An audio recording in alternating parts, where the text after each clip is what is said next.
Ladies and gentlemen, welcome to the RDX Sports Podcast. I'm Simon Head, and what a night we had in Abu Dhabi for UFC 308. An absolutely huge pay-per-view event from over there in the United Arab Emirates. And what an absolute joy it was for us MMA fans here in the UK to be able to actually sit down, watch some fights. Admittedly, we had to pay a little bit extra for it. It was on pay-per-view on TNT Sports box office over here. But wasn't it nice to just be able to sit down, watch the fights at a sensible time of the evening? And even for someone like myself who's actually working, covering the fights, doing the results, doing the post-fight reaction stuff, I was all wrapped up by 10:30 in the evening. It wasn't the usual through the night slog that you normally get with a UFC pay-per-view event, where pretty much you finish up at like 7 AM by the time I've finished all my post-fight stuff. Now, 10:30 in the evening. Absolute bliss. Absolute bliss. But it wasn't just about watching fights at a decent time in the evening. Were the fights any good? Yes, they were. Yes, they were. It was an outstanding night of fights. And even though we had quite a few decisions over the course of the evening, the fights delivered. And let's take a look back at the best of the action here on the RDX Sports Podcast. These are our UFC 308 Saturday night takeaways. Alright, let's start with the main event of the evening. Ilia Topuria versus Max Holloway. Absolutely huge fight at 145 pounds. And for my money, the best, highest quality title fight the UFC could book at this point in the year in any weight class. Absolutely huge fight for the UFC. Top of the milk stuff, as the legendary darts commentator Sid Waddell would say. Cream of the crop. And Ilia Topuria versus Max Holloway couldn't not deliver. You know, it was going to be a barn burner whichever way this thing turned out. And let me just be straight up honest with you. I picked Max Holloway to win this fight on the way in, because I thought there were a lot of unknowns about Ilia Topuria. Yes, you look at what his record says, he was undefeated. Yes, you look at the fact that he just absolutely run through Alexander Volkanovski in dramatic fashion. But for me, there were still question marks. There were still a lot of unknowns about Topuria going into this fight. Alexander Volkanovski had just come off a brutal knockout defeat to Islam Makhachev at lightweight prior to the Topuria fight, and he made a pretty quick turnaround to face Topuria, which I thought was ill-advised at the time, and certainly turned out to be the case when Topuria finished him. So one of the question marks was Topuria fighting a wounded animal in Alex Volkanovski? And so there were question marks there. He'd had that other huge knockout against Jai Herbert when he moved up to lightweight, fought Jai Herbert. But another question mark I had was earlier in that fight against Jai Herbert, Herbert was lighting up Ilia Topuria with strikes. And Herbert's striking style, lots of straight punches, working behind the jab, was very similar to what Max Holloway does. He likes to work behind his jab. He works lots of straight shots. And I thought that there were a lot of similarities there. Obviously, Holloway is a much higher level fighter overall than Jai. But I thought there were certainly similarities in some of the striking. And I thought that if Jai was able to get to Topuria as successfully as he did earlier in their fight, then I thought Max would certainly be able to do that too. And as the fight went on, actually, Holloway was having some success on the feet. But that for me was another question mark about Ilia Topuria. Another question I had over Topuria was his strength of schedule. You look at Max Holloway, he has been fighting straight up killers for years. And even leading into the fight, he said that when he was Topuria's age, he'd already won the belt and had a couple of title defenses on his record. So Topuria, if you're looking at the true elite of the division, the very best fighters in the world, he's fought Alexander Volkanovski, and if you want to be really generous, Josh Emmett is the next best guy that he'd fought, who is a highly ranked fighter at 145 pounds. Would you call him truly elite? Would you put him in the featherweight elite? I'd put him in that bracket just underneath that. I'd say he's He's a high rank contender, but I wouldn't put him in the same bracket as a Volkanovski, as a Max Holloway, as a Brian Ortega potentially. I think he's probably sort of on that threshold as well. So the big question for me was, how much weight do you give to the Alexander Volkanovski knockout, given the circumstances around it? And was that a bit of a red herring? Is Topuria that good? Technically, he looked it, but when push comes to shove against elite level opposition, can he do that consistently? Well, all those questions are answered now. He went in there with a Max Holloway, who I don't think had ever been dropped before in his career, let alone finish with strikes, and finished the guy in round 3, and emphatically. There were no question marks over the result. There were no question marks over the way he went about it. There were no controversies involved.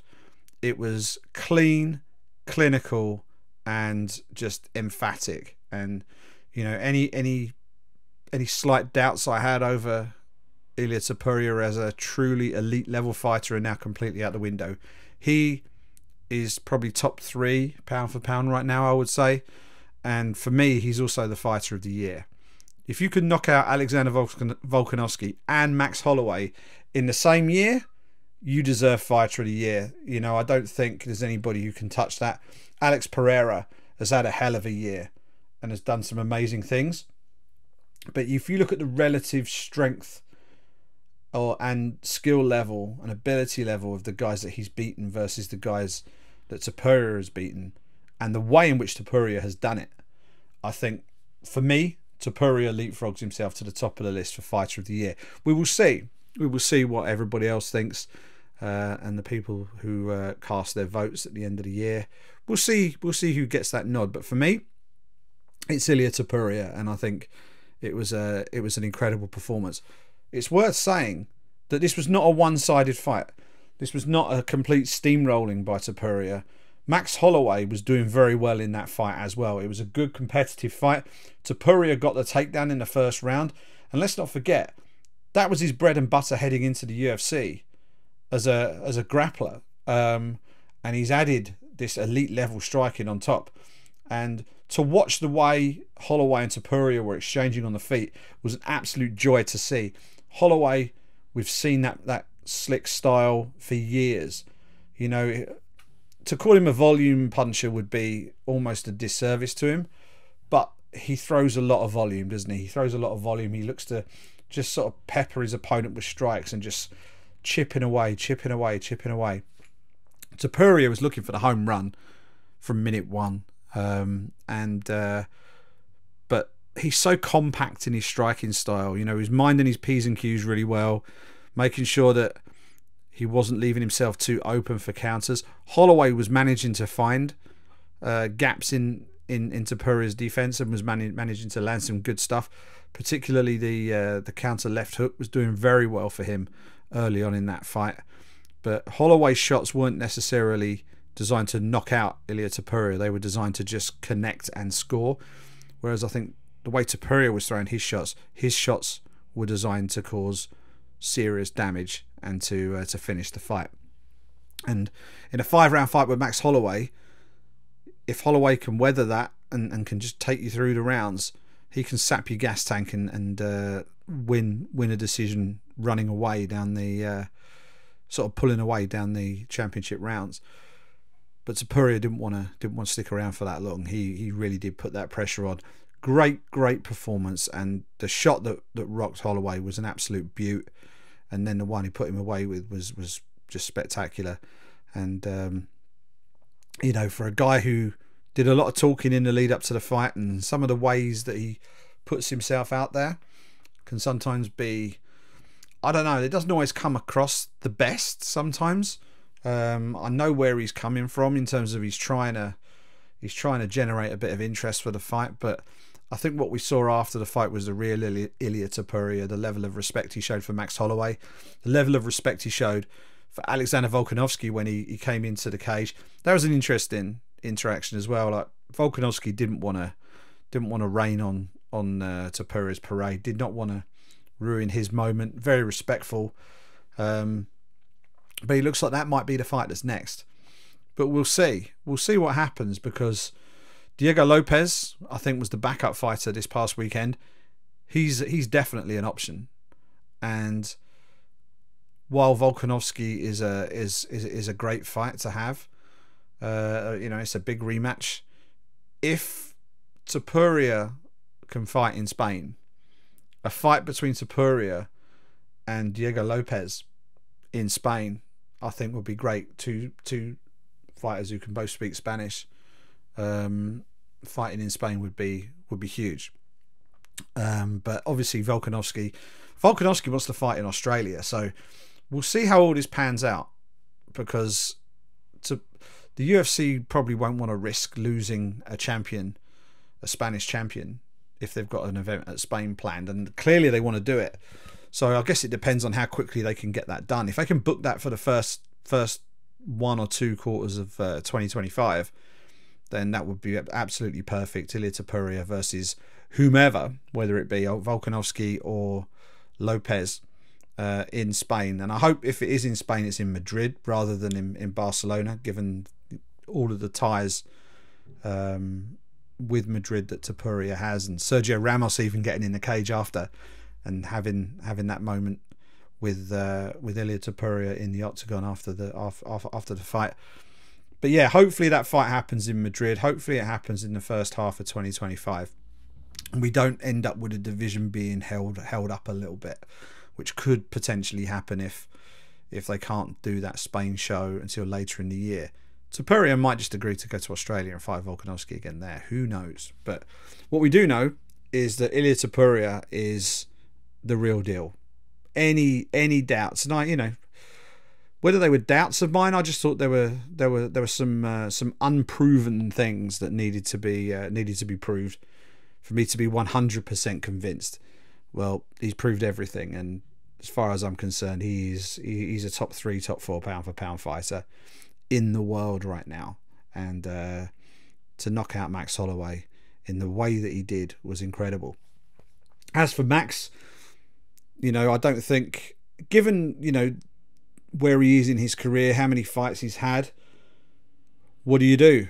I think he's got the BMF belt, which was won at 155 pounds. He looked incredible at 155 pounds, and I think his speed in particular translates brilliantly to 155 pounds, where he was in there with Justin Gaethje, who is one of the most dangerous men in the world in that weight class, and looked absolutely brilliant. So a move up to 55 might not be the worst idea at all for Max Holloway. There's crowd-pleasing fights at 55, and you can factor the BMF belt into this. Dan Hooker versus Max Holloway for the BMF belt would be a very, very fun fight to have. That would be a fantastic fight to have. And I know Hooker's been linked with a fight with Conor McGregor, but who the hell knows if Conor McGregor's ever going to get back in the cage again. We shall see what happens in the new year. But Hooker versus Holloway, or Holloway versus Hooker as it'll be billed, for the BMF belt would be absolutely brilliant.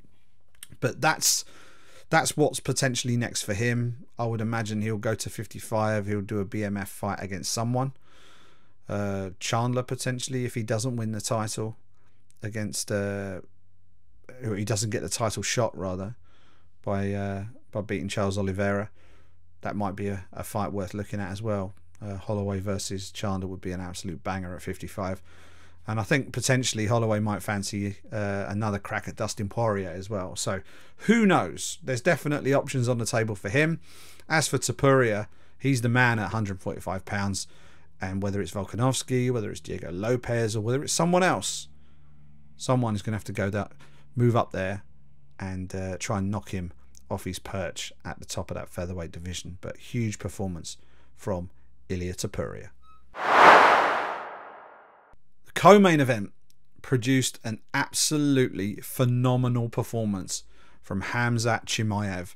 Again, we talked about the question marks that I might have had about Ilia Topuria moving into this. I think the whole MMA world had some questions about Khamzat Chimaev. How was he from a health standpoint? How was he from a mental standpoint? And can he live with someone like Robert Whittaker, who is as seasoned as they come, one of the best fighters on the planet at 185 pounds, who has proved it consistently year in, year out, and a man that only loses to the very, very, very best in the world at 185 pounds. Khamzat Chimaev goes in there and just big brothers him for 3 minutes and 34 seconds. I don't know if Whittaker landed a single shot. I'm not sure he landed a punch. He might have landed a kick. I don't remember him landing a punch. Chimaev gets the fight to the mat early, and just his top game is just smothering, suffocating. But by the same token, he did it with such control.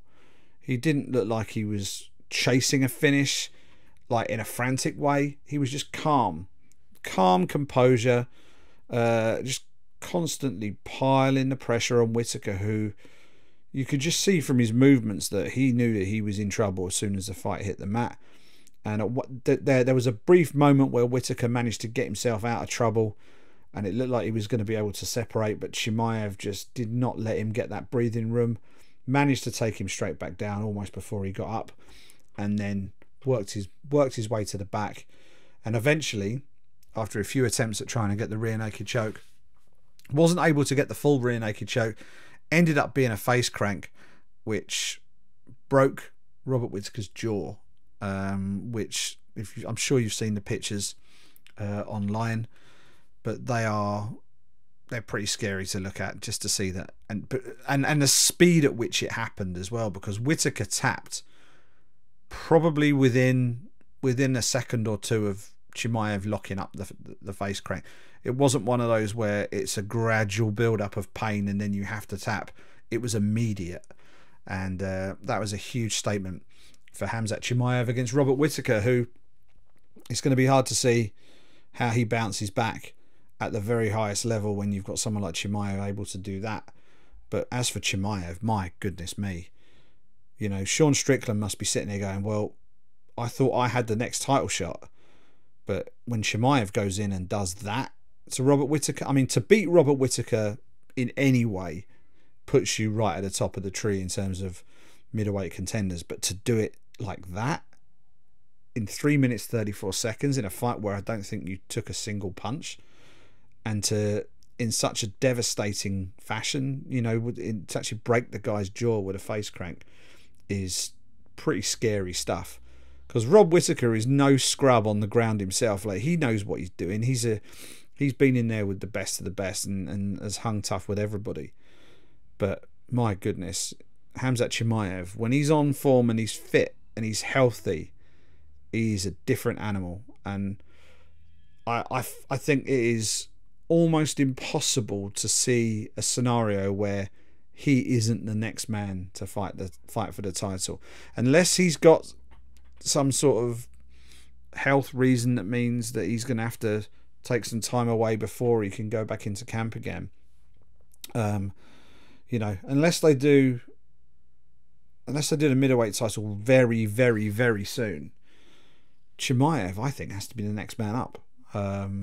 And that's a shame on Strickland, who was very, very close to beating Dricus du Plessis in that fight that they had. It was a super close fight. I thought that du Plessis won it on first viewing, but on the second viewing it was a lot harder to score. And you can see an argument that certainly that Strickland could and potentially should have won that fight on the cards. But so a rematch is certainly deserved from that perspective.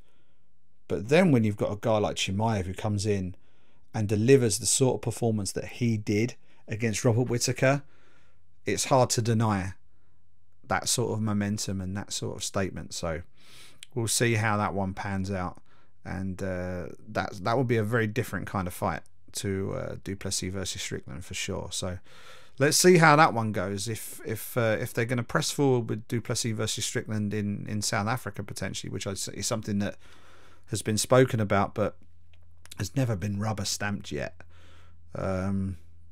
That I think would be great for that market. I think that sort of fight would make sense. Maybe Chimaev fighting back in Abu Dhabi or Saudi Arabia later in the year would also make sense. So I don't know. I don't know. It depends how quickly they want to put Chimaev back in there and how quickly Chimaev wants to get back in there. But one thing's for sure, if he gets in a title fight, it's going to be very hard to back against Khamzat Chimaev on that sort of form. He's just a different beast completely. And looking forward to seeing how all of that shakes out. We've got some big fights coming down the line at 185 pounds. Whichever way they book them, we've got some big fights coming in 2025 at middleweight, and I'm all here for it. Great performance from Khamzat Chimaev. Another weight class that potentially decided its #1 contender was the light heavyweight division. Magomed Ankalaev, who has been there or thereabouts, he fought for the title and agonizingly missed out on a split draw against Jan Blachowicz in, I think it was December 2022. That might have been the last Vegas event I was at, actually. He took on Alexander Rakic on Saturday night in Abu Dhabi, and it was not a spectacular performance, but what it was a performance that showed all of the sort of qualities that you would want to see from a top draw contender at 205 pounds. The only thing missing really was the finish. Alexander Rakic started the fight really well, I thought, and seemed to settle into his work a little bit quicker than Ankalaev did. Rakic is an absolutely huge 205er. I knew he was always big and rangy, but seeing him against Ankalaev in there, he almost made Ankalaev look like a middleweight. It was, the size difference was quite stark to see, and it was interesting to see how Ankalaev would deal with this, because Rakic really settled into his striking well, was kind of economical in his style, wasn't leaving himself open for too many counters, minded his P's and Q's, and generally fighting pretty well. But Ankalaev was just constant forward pressure, not out of the ordinary in terms of like charging in, but just constant forward pressure. He was the one just easing Rakic onto the back foot and stalking him for the entire fight. And I think by the time we got to the second round, Ankalaev had gotten to the place where he was confident and comfortable of being able to make that little extra half step into the pocket and to really land his shots. And that for me was when really the fight turned in his favour, and he was able to, he didn't actually land as many shots based on the stats we were getting on the live broadcast. He was outstruck by Alexander Rakic in that fight. But I think the thing that really made the difference was, it was a combination of a few things actually. It was A, the forward momentum, B, the fact that I think the shots that landed from Ankalaev looked more emphatic. They looked more concussive. They looked more damaging than Rakic's, and sometimes that's a symptom of whether you're fighting on the front foot or the back foot. You know, sometimes when you're on the back foot, your shots, you're catching them right on the very end of your shots sometimes, and you aren't able to get the same leverage. Whereas if you're the one who's sort of stepping into your shots a little bit more, which the advancing fighter often is, sometimes your shots can look a little bit heavier and a little bit more decisive when they land, and that seemed to be the case for Magomed Ankalaev on Saturday. 29-28 scores across the board. All three judges saw it the same, and Dana White in his post-fight press conference basically said that Ankalaev is next. And for a guy who's only lost once in his career, that last second submission to Paul Craig, which incredible. I was there live and I was front row. It happened literally about 4 or 5 feet from where I was sitting. It was an incredible moment. But that moment aside, Ankalaev has been just superb in the octagon, and he's been blessed with, or cursed should we say, with a little bit of bad luck. He had the no contest with Johnny Walker, which then meant he had to go back and fight Johnny Walker again, and it just put his career on a little bit of a, he had the draw first. He had the draw with Jan Blachowicz, then he had the fight with Johnny Walker that went to a no contest, which meant he had to fight Walker again. All of this time, the division's kind of just moving on, and he was the guy that arguably should already have had the title around his waist. You know, I think he probably should have won that fight against Blachowicz that was scored a draw. And then he's been taken on this diversion, really, that he could have done without The no contest meant he needed the rematch. He wins the rematch by KO. Absolutely emphatic. Gets the fight with Rakic, a dangerous, tricky opponent who was very difficult to deal with on the night. And Ankalaev showed tons of fight IQ. Just showed how seasoned an operator he is by making sure that he didn't leave himself open. Made sure he won the fight. Did everything that you would expect of an elite level fighter, really. As I say, the only thing missing was the finish, and Rakic wasn't going to let him have that. So he gets the title fight next. Him versus Alex Pereira will be a fascinating fight. It really will, because we don't know how good Ankalaev's chin is. I think we're going to find out against Alex Pereira. So, and make no mistake, Ankalaev will look to land plenty of his own stuff on the big Brazilian as well. So I'm looking forward to that one. Ankalaev, in terms of his all-round MMA game, is a much better fighter than people are giving him credit for, and we've known this for a long time. And I think in a fight against someone like Alex Pereira, we might get the chance to fully see that at the highest possible level on the biggest possible stage, and it's a shot that he deserves. So all credit to him. Magomed Ankalaev moving on to challenge for that light heavyweight title. It was an important night for one of the UK's best fighters on Saturday at UFC 308. Lerone Murphy isn't a fighter that gets a huge amount of headlines, because that's just not his style. That's just not his personality. He's not someone who goes out there trash talking his opponents. He doesn't go out there making grandiose statements on social media or winding people up, or he just doesn't have that larger than life personality that a lot of other UK fighters have had over the years. And that's no disservice to him at all. He's just gotten on with his career. He's unbeaten, and he's worked his way up gradually. You know, he's never shied away from a fight. He's always gone in there against good level opponents, and he's found a way to win every single time. And he went in there with Dan Ige on Saturday, and that, having already beaten Edson Barboza last time out, Barboza, to me, that felt like a kind of a threshold fight for him. It's like, if you can get past him, if you can run that gauntlet and get past Edson Barboza, you're ready for the best guys in the world. And he did that, and he looked really good doing it.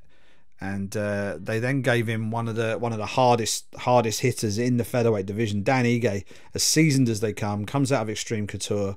You know, he's got one of the best groups of coaches in his corner. Eric Nixick leading the team from Extreme Couture.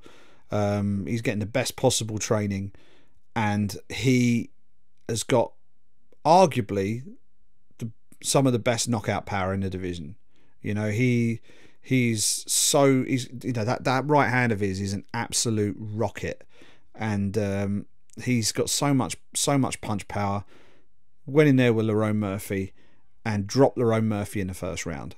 And it was like, okay, now we're gonna see just how good Lerone Murphy is, just how tough Lerone Murphy is when he's in a situation where there's some real adversity to deal with. Because his level of skill up till now has meant that his wins have come, I don't want to say comfortably, because that's almost doing him a disservice to him, his performances, and the level of the opponents that he's had. But his skill level has always allowed him to win the fights with relative levels of ease. You know, he's had to dig deep in fights, but he's never had to fight through what I would call like huge amounts of adversity. I would say he's always just, when he's needed another gear, he's found that other gear and he's won the fight. Against Dan Ige on Saturday night, he had to get himself up off the canvas. He had to survive the first round, and against a guy who has been in and around the top 10 at 145 pounds for a while now, and has been in there with some of the best fighters on the planet, Lerone Murphy had to dig deep and then find another gear again, and he did that. And I thought his second round performance against Dan Ige, given how the first round went for him, I thought was just spoke volumes about how good this guy is. And I put on social media just before he fought that I still don't think we know how good Lerone Murphy can be. He doesn't shout from the rooftops about his abilities. He just goes in there and fights. And he seems to me like he's a guy who fights to the level of his opponent. And the level of opponent is getting better with every fight. And he's getting better with every fight. And I still don't think we're close to the ceiling of Lerone Murphy's talents. And I just think that as he continues to develop, as he continues to grow, and as he continues to move up that 145-pound division, which is one of the most talent-stacked divisions in the sport, we're just going to continue to see this growth. And how high can this guy go? I think he has the ability to go all the way to the top. And, you know, we're talking about people like Topuria at the top of this division. From a technical standpoint, Lerone Murphy, I think, has got the skills to be in and around the group of people who could potentially challenge Ilia Topuria in the next 2 years. But he just needs to keep developing, keep building. And he's at a great place to do it. Manchester top team, head coach Carl Prince, Luke Bonat, former UFC middleweight, in his corner as well.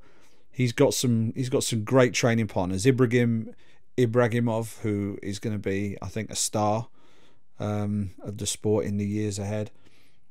This is a top team that he's got around him, and you know, Carl Prince has developed. He's got a load of so many good fighters coming through, and Lerone, I think, is probably his star prospect at the moment. You know, and to almost call him a prospect is probably not fair. I think he's approaching contender status now at 145 pounds. To get past Dan Ige, 29-28 across the board. He won rounds 2 and 3 on all 3 scorecards, and you know, he's knocking on the door of the top 5 now. So I'm really excited to see how he goes next.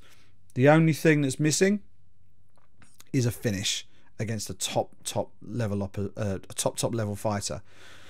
But in these fights where he's still developing, he's still growing, and he's going to be facing guys who are going to bring ever increasing levels of danger, I think that also increases the potential for him to get a finish himself. So, because he's going to be fighting guys who perhaps aren't as concerned with him as some of the guys earlier in his career might have been. So we'll see how this all pans out for Lerone Murphy, but watch this guy and do not underestimate this guy, because for me, he's still incredibly, for a guy who's undefeated, and it's ridiculous to say this, it still feels like he's a bit of a well-kept secret in that division. We do not know how good this guy is yet, and that's a terrifying thing for the rest of the division, because with every fight he's getting better, and I'm looking forward to seeing who his next fight will be. He asked for Josh Emmett, which I thought was a good call out. Josh Emmett has incredible knockout power. If Ige's got good KO power, Josh Emmett has even better KO power. But I also think that Lerone Murphy, skill for skill, is a superior fighter. But Josh Emmett is as tough as old boots, and will be another really difficult test for him. That will be a great booking, but there's lots of options at 145, so we'll see how it goes. But Lerone Murphy is, for me, he's the real deal, and you know, another top level fighter coming out of the UK, and I'm excited to see how things pan out for him in the months and years ahead. The first fight of the pay-per-view was an absolute banger for as long as it lasted. Middleweights in the cage. Shara Magomedov, Arman Petrosyan, and they just went at it. You know, when you're booking a fight for the start of a pay-per-view, you want to get things rolling. You want to build the momentum. You want to get the crowd on their feet. And these two guys went in there and just threw down. It was a great fight. Arman Petrosyan not wasting any time in terms of getting in Magomedov's face and just letting him have it. Just really getting stuck in and looking to put Magomedov on the back foot. I think clearly the tactic here was that Magomedov was a very dangerous fighter when he's on the front foot. Get him going backwards. Get him going backwards. Get him, you know, get in the trenches with him. Get in his face. Don't let him have the leverage to sort of really let his shots go. And just rough him up. And for a while it was working. Arman Petrosyan was doing really well early on, and Magomedov had to adapt, and I thought he did very well in doing so. But my goodness, when the finish came, I mean, that is an absolute guarantee to be the part of the UFC's famous Bubba O'Reilly highlight reel. For anyone who doesn't know what I'm referring to, every UFC event, they hold the main card. Sorry, they have the prelims, and then they have the main card. And after the prelims and before they start the main card, they turn the lights off in the arena, they turn on the big screen, and they play, it's about a 6-minute montage of some of the most iconic moments, some of the most incredible finishes, some of the biggest highlight reel finishes and moments from UFC history. And it's all mixed perfectly to go to the legendary track from The Who, Bubba O'Reilly.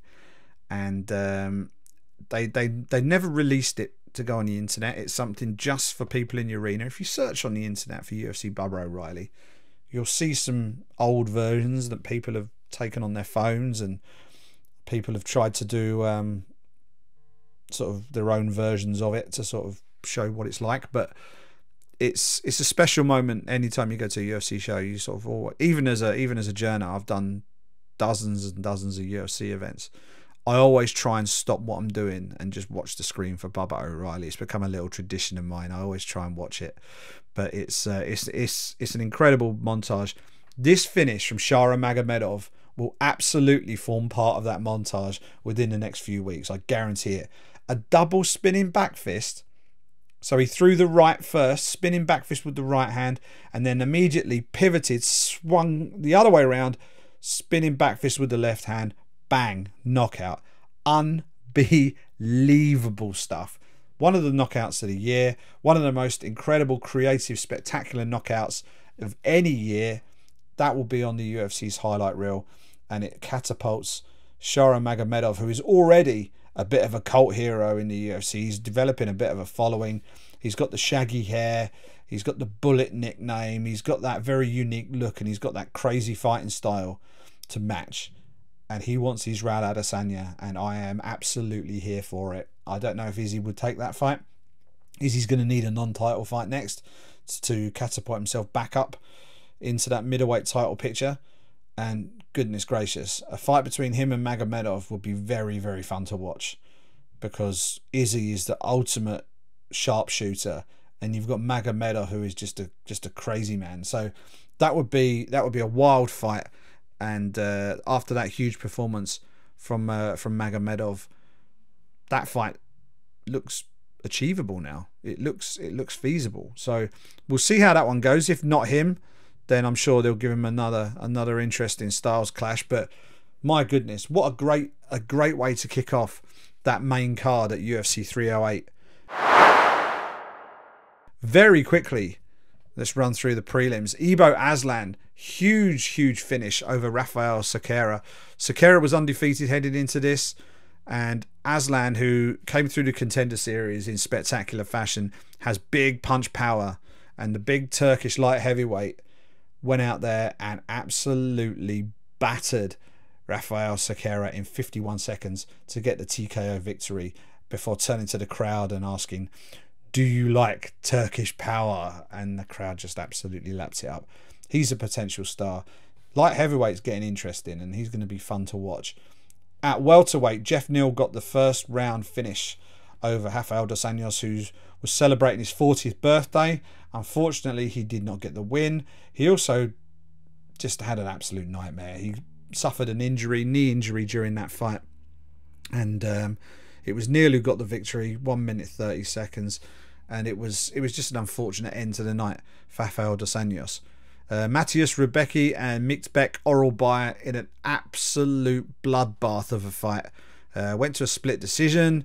Rebecki got the win. It was a huge, just a war, absolute war. If you're a bit squeamish and you don't like blood, don't watch it. If you just want to see two men just push themselves to the absolute limit, go back and watch it. It was an absolutely incredible fight. They got fight of the night and a $50,000 bonus each from UFC president and CEO Dana White. Also winning on the night were Abus Magomedov, who got a submission over Bruno Ferreira in the third round. Kennedy Nzechukwu defeats Chris Barnett via TKO. Another unfortunate one. Barnett looked like he might have injured himself in the fighter introductions when he jumped up in the air and landed and looked to do something to his leg. And then later on, after he tried to throw a spinning wheel kick, seemed to just, I think he tore his hamstring. That's what it looked like. So unfortunately, he didn't get the win. Kennedy and Zechku looked really good up to that point, though, moving up from light heavyweight to heavyweight. Looking forward to seeing how they match him moving forward. If he bulks up a little bit more, adds a bit more muscle to that huge frame, he could be a real problem at heavyweight. So looking forward to seeing how he develops in his new weight class. Farid Basharat remains undefeated, gets a unanimous decision win over Victor Hugo. Calls for the UFC rankings panel to get him ranked. To say, I think he said he should be top 10. He's going to have to beat someone top 10 to get in the top 10. But he's an absolute talent. He needs bigger fights. And hopefully that win will mean that he gets those. Because he absolutely deserves to be in bigger fights against bigger names moving forward. Problem he's got, he's a horrible fighter to look good against. And he's unbeaten. Which means that people, when they see his name on a piece of paper on a bout agreement, they might not be too keen to put their signature on it. So that's going to be a tricky one for the matchmakers to work their way around. But Basharat deserves to be in bigger, better fights moving forward. So hopefully he gets those in the not too distant future.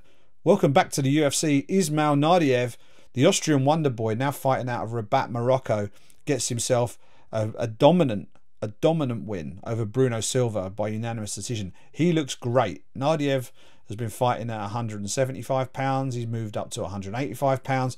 And he looks very, very good at 185. Very well-rounded.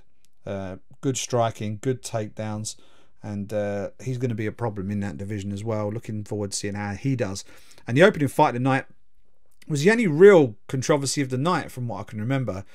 Rinat Fakhretdinov getting the win by unanimous decision as well over Carlos Leal. I didn't see that.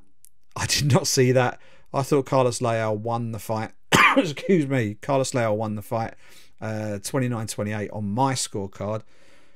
Rinat Fakhretdinov got two 29-28s and incredibly 130-27. I don't know what that judge was watching, but it was a very, very close fight. I thought Leal had done enough to win it, the former PFL contender, coming in for his UFC debut against Fakhretdinov.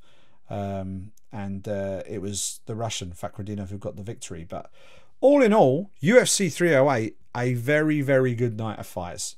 Bit of something for everyone. We had a couple of good submissions. We had some spectacular knockouts. We had some all-out wars over the full duration. As I say, something for everyone. Great night of fights. And really looking forward to seeing how the rest of this year shapes up. We've got UFC 309 at Madison Square Garden. John Jones, Stipe Miocic. We've got UFC 310 in Las Vegas. Remember the name, Belal Muhammad taking on Shavkat Rakhmonov for the welterweight title. So some big pay-per-views coming down the line to finish off 2024. But it's going to take something special to top the sort of performances that we saw in the top two fights in Abu Dhabi this weekend. Khamzat Chimaev literally crushing the opposition by defeating Robert Whittaker, and Ilia Topuria becoming the first man to knock out Max Holloway as he cements his position as the cream of the crop at 145 pounds. Don't forget, you can check out the RDX Sports podcast on YouTube, on Spotify and on Apple Podcasts. You can follow me on socials at Simon Head Sport. Hope you enjoyed the Saturday night takeaways here on the RDX Sports podcast. Enjoy the fights coming up this weekend, and we'll speak to you later this week.